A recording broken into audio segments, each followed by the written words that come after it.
여러분들 안녕하십니까? 캠핑 가실 때 필요한 장비들 가격이 생각보다 만만치 않습니다. 남들 좋다는 거, 내가 봐도 이뻐 보이는 거 막상 사려 하면 금세 몇십만 원은 훌쩍 뛰어넘습니다.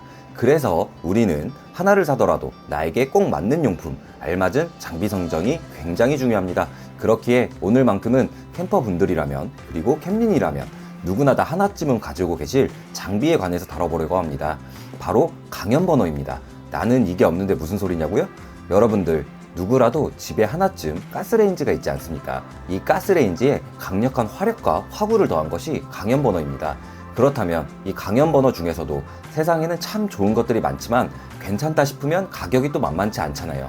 그래서 가성비 좋다는 버너가 있다길래 한번 찾아보고 이와 비슷한 제품으로 5년 동안 사용해보면서 느꼈던 장점과 단점을 알려드리겠습니다. 우선 강연버너를 소개하기에 앞서서 일반적으로 2만원 정도에 판매되는 맥스 미니 레인지가 있고요. 그 다음에는 3만원 정도의 코베아 큐브 가스레인지도 있습니다. 그리고 제가 5년 전에 구입한 8만원 정도의 79 강연버너가 있고요. 무엇이 다른지부터 육안으로 한번 확인해 보겠습니다. 맥스 미니 레인지는 컴팩트하고 심플한 디자인으로서 사각형 베이스 위에 연료와 버너가 조합된 형태입니다. 대다수의 버너가 이렇지 않을까 싶긴 한데요. 주로 스테인리스로 구성되어 있으며 소형이지만 강력한 화력을 자랑하는 휴대용 버너로 초보자도 쉽게 사용하기 편하며 매우 저렴한 가격대입니다. 하지만 화력 조절이 세밀하지 못하고 화력은 2800 정도라 강한 바람에는 큰 도움되지 못합니다. 특징으로는 한 개의 큰 화구로 구성되어 있으며 이 화구를 감싸는 원형 보호틀로 구성되어 있습니다. 그렇다면 이 위에 여러 가지 팬들을 올려 봐야겠죠. 먼저 실제 제가 사용하는 주물로 제작된 그리드를 놓기에는 받침대 높이나 화구의 크기가 알맞지 않은 걸 알 수 있습니다. 원체 그리드 자체가 크기도 하고요. 소형 그리드를 사용한다 하더라도 직접 접촉될 경우 화재 위험이 있으니 그리드를 사용에는 적합해 보이지 않습니다. 이외에 다양한 냄비나 팬을 올려본다면 큰 무리 없이 무난해 보이긴 합니다. 이어서 코베아 큐브 레인지인데요.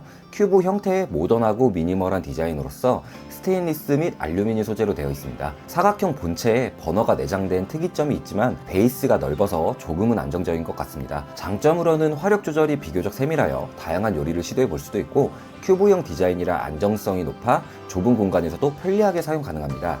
하지만 이 역시도 소형으로 화력이 제한적이라 고화력을 요하는 상황에서는 부족한 측면이 보이네요. 실외보다는 실내가 적합한 것 같고요. 화력은 2200 정도로 맥스 미니 레인지보다도 오히려 약한 화력을 보입니다. 그렇다면 이 큐브 레인지 위에도 여러가지 팬들을 올려보겠습니다.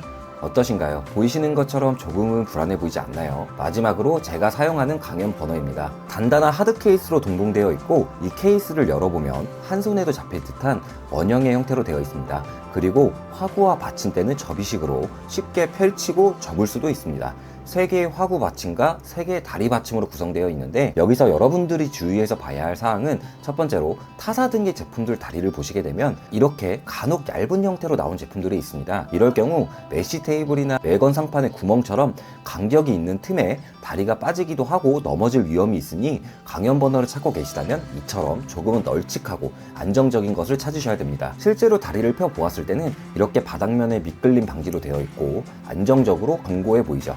화구 받침대 또한 상단에 5개의 톱니 모양으로 되어 있고 안정적으로 팬의 고정을 도와줍니다. 그리고 노즐의 경우는 이렇게 생겼고요. 기본은 이소가스를 사용하는 형태지만 이 어댑터를 이용한다면 부탄가스를 사용하셔도 무방합니다. 실제 팬들을 올려놓아 본다면 굉장히 안정적이지 않나요? 작은 팬부터 후라이팬, 냄비 등 다양한 크기를 올려놓아 봐도요. 주물로 제작된 그리드를 올려놓고 본다고 해도 충분한 간격이 확인되고 화구에 직접 접촉되지 않아 안정적으로 사용 가능합니다. 이마저도 불안하시다면 그리드 다리를 높여 이용이 가능하고 이처럼 충분한 거리가 있음에도 강력한 화력을 사용하여 음식 조리가 가능합니다. 그리고 하나 더 참고할 사항은 화구가 한 곳에 밀접된 버너는 그리들이나 냄비 등의 화력이 중첩되어 가운데 부분이 물리거나 탈 수 있기 때문에 여러분들이 이용하고자 하는 음식 조리 형태에 따라 화구의 크기를 알아보시길 바랍니다. 화구가 큰 버너는 넓게 화력이 분산되고 화구가 밀집된 버너는 가운데로 쏠리는 현상이 있으니까요. 또 다른 장점으로는 평균 3200 정도의 화력으로 물을 빠르게 끓이거나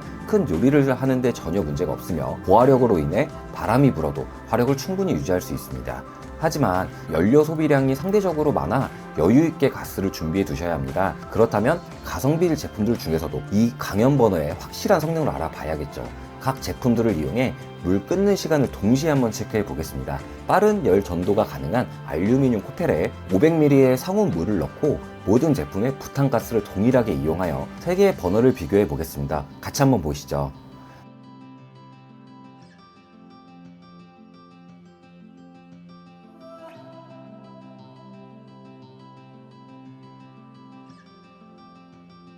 강연 버너의 경우 약 2분도 안 돼서 기포가 올라오면서 물이 끓는 게 확인되지만 맥스 미니 레인지의 경우는 3분 40초 정도, 그리고 코베아 큐브 레인지 같은 경우 4분 정도로 확인됩니다. 이처럼 레인지마다 가지고 있는 특성들이 있고 그리들이나 몇몇의 요리에는 넓은 화력 분산과 강력한 화구가 필요하기 때문에 불 조절이 미세하게 잘 되고 확실한 화력과 넓은 형태의 화구를 찾으신다면 영상에서 보신 것보다 더욱더 가성비 있고 좋은 제품 링크를 고정 댓글에 달아둘 테니 한번 참고해 보시면 좋을 것 같습니다. 물도 끓였는데 이대로 끝내기 굉장히 아쉽잖아요. 그래서 이 강연 버너를 이용하여 강하게 끓는 물에 우리의 소울푸드 라면을 한번 끓여보겠습니다. 면도 넣고 파도 넣고요, 계란도 넣고요. 정말 먹음직스럽지 않습니까? 강력한 화력이 주는 불향과 속도는 직접 느껴보셔야 필요성을 체감하실 겁니다. 여러분들이라면, 그리고 캠퍼분들이라면 이 버너 반드시 하나쯤은 구입하시길 권장드립니다. 캠핑에서도 일상생활에서도 굉장히 유용할 테니까요. 지금까지 긴 영상 시청해주셔서 감사드리며 이 영상이 도움이 되셨다면 좋아요, 댓글, 구독, 그리고 알람 설정까지 부탁드리고 다음 편 영상에서는 조금 더 양질의 영상으로 찾아뵙도록 하겠습니다. 지금까지 캠핑 제이였습니다. 감사합니다.